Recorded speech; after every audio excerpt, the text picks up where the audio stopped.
পরমাণু স্থাপনায় মার্কিন বোমা হামলার পর পাল্টা আঘাতের অংশ হিসেবে রাতে কাতারে মার্কিন বিমান ঘাঁটিতে হামলা করে ইরান। আল উদেদ ঘাঁটিতে এ হামলায় তেমন ক্ষয়ক্ষতি হয়নি বলে জানিয়েছে পেন্টাগন। তবে এই হামলার পরপরই একে একে বন্ধ হয় মধ্যপ্রাচ্যের কয়েকটি দেশের আকাশসীমা। আতঙ্ক ছড়ায় কাতার, ইরাক, বাহরাইন ও সিরিয়ায়। যুক্তরাষ্ট্র দাবি করছে আগেই এই হামলার সতর্ক বার্তা দেয় তেহরান।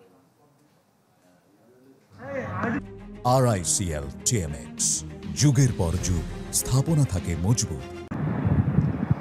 ইরানের পারমাণবিক স্থাপনায় মার্কিন হামলার পর কি হবে তেহরানের পাল্টা পদক্ষেপ, সেদিকে তাকিয়েছিল গোটা বিশ্ব। অবশেষে যেমনটা আশঙ্কা করা হচ্ছিল তেমনই হলো প্রতিক্রিয়া। হার্ডলাইনেই এগুলো তেহরান।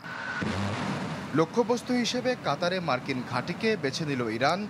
রাজধানী দোহায় যুক্তরাষ্ট্রের আল উদেদ বিমান ঘাঁটিতে হামলা করে বিপ্লবী গার্ড। এ সময় বিস্ফোরণের বিকট শব্দে কেঁপে ওঠে দোহা। পরে জানা যায় সম্ভাব্য হামলার বিষয়ে আগে থেকেই যুক্তরাষ্ট্র ও কাতারকে অবহিত করেছিল তেহরান।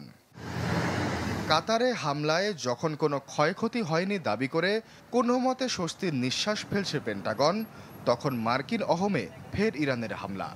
এবারে লক্ষ্যবস্তু ইরাকে অবস্থিত মার্কিন ঘাঁটি। যদিও ইরানের এ দাবি নিয়ে মুখ খোলেনি পেন্টাগন। তবে হামলার পর তৃপ্তির ঢেকুর তুলছে ইরান। সেনাপ্রধান জানান, যতবার ইরানের বিরুদ্ধে চোখ তুলেছে এভাবেই মুখ থুবড়ে পড়েছে যুক্তরাষ্ট্র।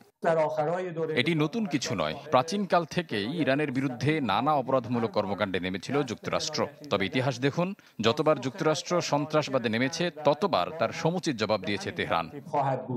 এই হামলার পর উৎসবমুখর পরিস্থিতি তেহরানে। মার্কিন ঘাঁটিতে হামলাকে ইরানের বিজয় হিসেবেই দেখছেন সাধারণ মানুষও। আমরা মরে যাব, তবু অপমান সইব না। আমরা হামলা, ক্ষেপণাস্ত্র কিছুই ভয় পাই না। তুমি আমাদের মারবে, আমরা আরো শক্তভাবে সে আঘাত ফিরিয়ে দেব।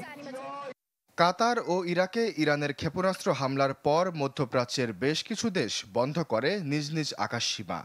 ডোনাল্ড ট্রাম্পের যুদ্ধবিরতি ঘোষণার পর অবশ্য আকাশপথ খুলতে থাকে বেশ কিছু দেশ। আশ্বাস চৌধুরী, চ্যানেল 24।